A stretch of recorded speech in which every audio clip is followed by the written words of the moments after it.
நடைபெற்றிருக்கிற பட்ஜெட்டில் நீங்கள் பார்த்தீங்கன்னா இன்றைக்கு பெயர் மாற்றமும் இடமாற்றத்தை தவிர வேறு எதுவுமே கொடுக்கல. அம்மாவுடைய ஆட்சியில் வழங்கிய திட்டங்கள் மடிக்கணினிலிருந்து சைக்கிளிலிருந்து இன்றைக்கு பெயர் மாற்றம் செய்யப்பட்டிருக்கிறது.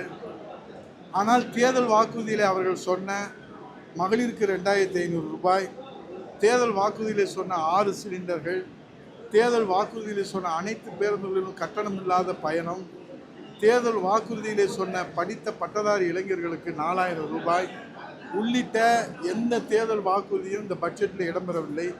3 மாதத்திலே 22,000 கோடி கடன் வாங்கியிருக்கிறார்கள்.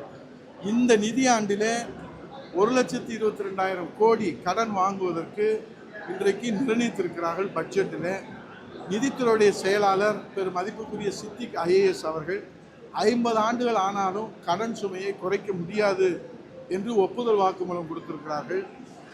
இப்போது கடன் அளவு கூடிக்கொண்டே போகும் என்று சொல்கிறார்கள். நடைமுறை செலவுக்கே இந்த 3 மாதத்திலே 22,000 கோடி வாங்கியிருக்கிறார்கள் என்று சொன்னால் இது எப்படிப்பட்ட நிர்வாகம் என்பதை பார்க்க வேண்டும். கொரோனா காலத்திலே வரி வருவாய் எதுவுமே இல்லாத காலத்திலே கூட புரட்சி தமிழர் ஐயா எடப்பாடியார் அவர்கள் மிக சிறந்த நிர்வாகத்தை வழங்கினார்கள்.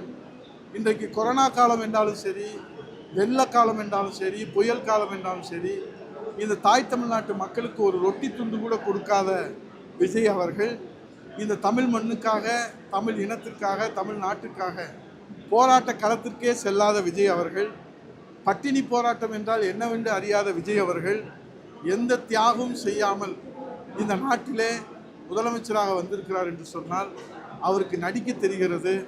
எங்கள் புரட்சி தமிழர் ஐயா எடப்பாடியார் அவர்களுக்கு மக்கள் மனதை படிக்க தெரிந்த அவருக்கு நடிக்க தெரியவில்லை, வசீகர வசனம் பேச தெரியவில்லை, பஞ்சு டயலாக் பேச தெரியவில்லை, கவர்ச்சி வசனம் பேச தெரியவில்லை. அதனால் எங்களுக்கு இன்றைக்கு வெற்றி வாய்ப்பு கிடைக்கவில்லை என்றாலும் நாங்கள் வெற்றியோ தோல்வியோ சகஜம். எங்கள் புரட்சி தமிழர் ஐயா எடப்பாடியாரை மீண்டும் முதலமைச்சர் அரியணை அமர்த்துவோம். அவர்தான் காவிரியை காப்பாளர் என்று விவசாயிகளால் பட்டம் சூட்டப்பட்டவர். டெல்டா மாவட்டத்தை பாதுகாக்கப்பட்ட மண்டலமாக உருவாக்கினார்.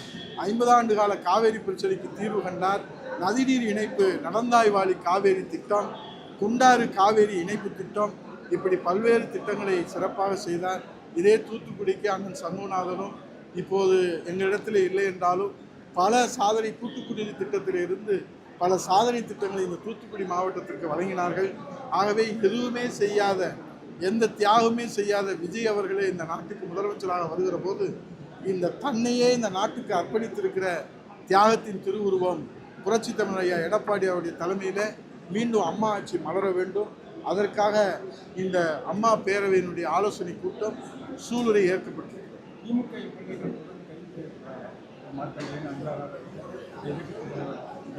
இல்லை, உரிமை மீறல் பிரச்சனை கொண்டு வருவோம்னு சபாநாயகர் சொல்லியிருக்கிறாரு.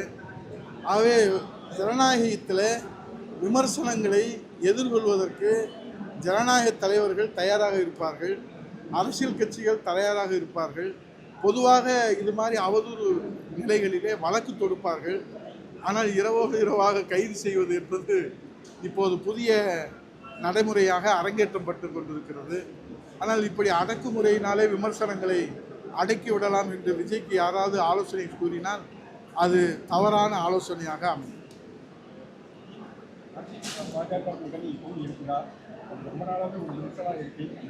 புரியல. அதிமுக பாஜக ரொம்ப நாளாக ஒரு அமைதியான ஒரு இப்போதான் தேர்தல் நின்றுருக்கோம். 4 முறை பாரத பிரதமர் தேர்தல் பிரச்சாரத்தை தமிழ்நாட்டில் மதுரை உள்பட அனைத்து மாவட்டங்களிலும் தேர்தல் பிரச்சாரம் செய்தார். இப்போது தேர்தல் பிரச்சாரத்தில் யாரும் யூகிக்க முடியாத, எதிர்பார்க்காத தீர்ப்பை மக்கள் வழங்கியிருக்கிறார்கள். ஆகவே இந்த சூழ்நிலையில் இப்போது தேர்தல் வருகிற போது தான் கூட்டணி பற்றிய அறிவிப்புகளை அரசியல் கட்சிகள் வெளியிடுவார்கள். எப்போதும் போல நாங்கள் செயல்பட்டு கொண்டிருக்கிறோம். புரட்சி தமிழர் ஐயா எடப்பாடியாருடைய தலைமையில் அமைந்த அதிமுக தலைமையிலான கூட்டணி இப்போதும் வலிமையோடு தான் இருக்கிறது. அதில் எந்த சந்தேகமும் உங்களுக்கு வேண்டாம்.